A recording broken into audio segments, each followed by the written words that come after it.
Okay, so as promised, I am introducing you to Maerue. Let me turn this. There's our little sticker. Maerue and Ardean. Paul's giving her a bath today. We've been in gray, cloud, cold for the last 3 days. That's her numbers. They're cricket.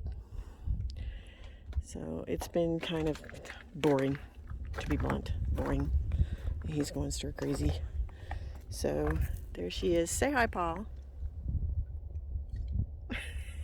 He's shy.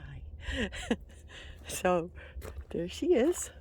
Up on top is a bunch of solar Paul put in. A ton.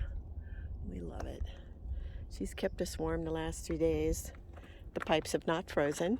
We've been very happy about that, in spite of warnings from Airstreamers and Airstream itself.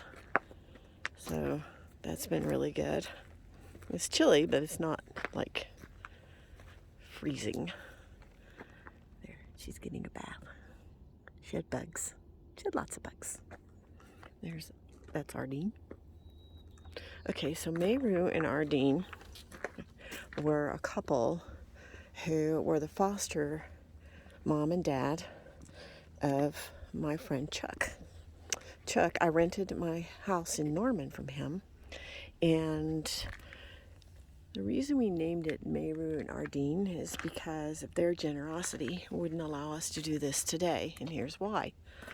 When I met Chuck, he rented his house for $300 a month, which was really cheap, even back in '96, and we got to be friends, and he told me that Maerue and Ardean had fostered kids for, it looks like 40 years in their life, and he was one, and his mother was also one of their foster kids.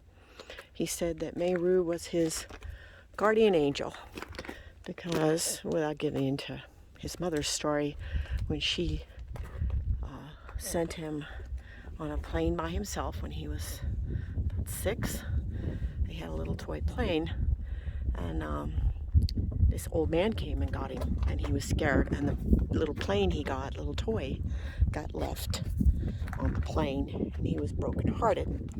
And then a few hours later, here comes Maerue and swoops in and takes him away. Well, it turned out the old man had molested his mother, and had probably had plans to molest his grandson as well. Now, recognizing this is back in the early 60s, not a lot was done about these things. There were no laws, so Maerue definitely saved him. So Chuck's generosity to us was that he lease purchased the house in Norman to us for a very cheap price, and I told him he could do more, and he said, no, I want you to have the house. So we bought it, paid it off, and when we sold the house, we made enough money to come to Colorado and buy the house that we got there in Kansas City. And then when we sold that house, we had enough to buy this, pay all our debts, and buy the truck. So we feel like if it hadn't been for the generosity of Maerue towards Chuck and all those other children, and then his generosity towards us, we couldn't do this. And I can't say that I am particularly a generous person. We help out when we can, but nothing like that. This was above and beyond. And the reason I have the irises is because she grew iris, and they'd all gone dormant for the most part when I had the house. And I started watering, and I did a garden, and up come these beautiful iris. So when we moved to Canyon, we brought more. Brought some with us, and when we left the house, there were thousands and thousands of iris, particularly these peach heirloom and the yellow. And I loved the iris. My granny loved iris. Even though she didn't grow any, she loved them.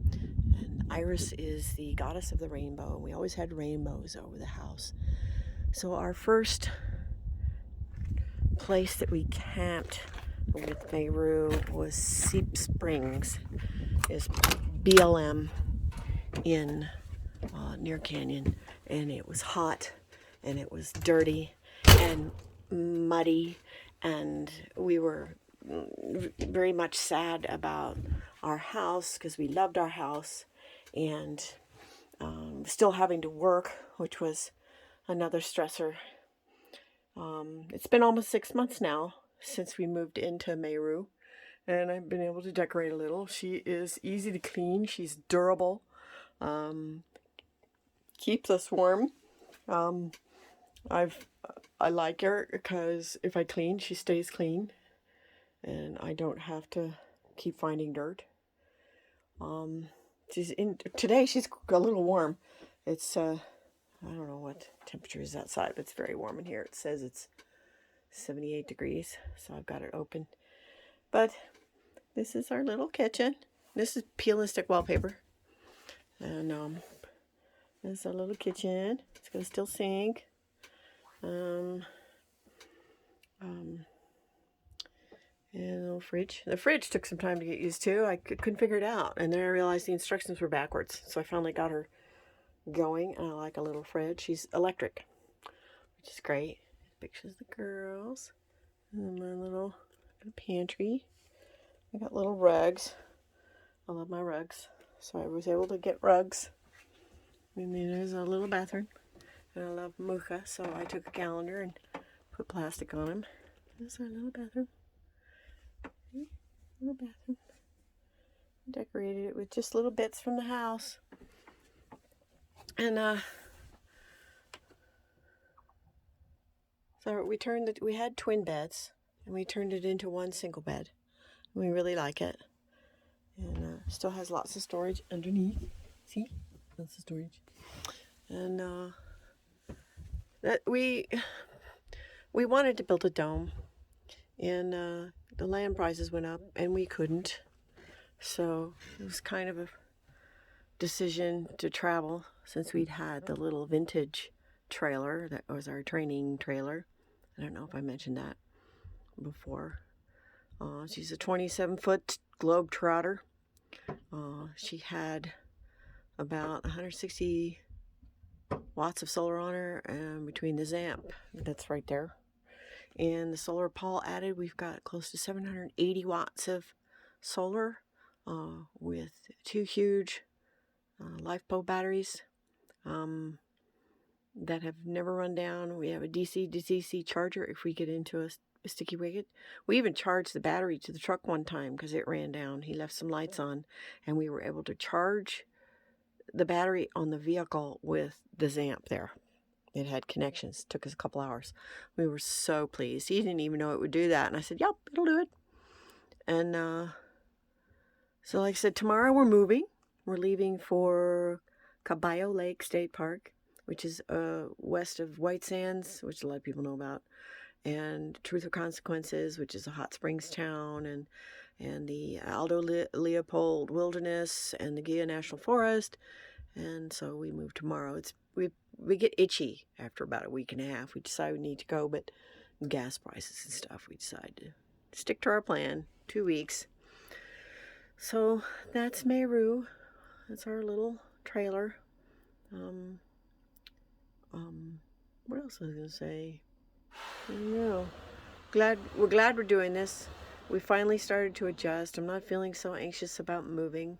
Matter of fact, I'm actually glad to be moving. Brantley Lake is a lake built in the 80s on the Pecos. We've explored everywhere, experienced an earthquake, woohoo, and we're ready to go. So, love y'all. Peace.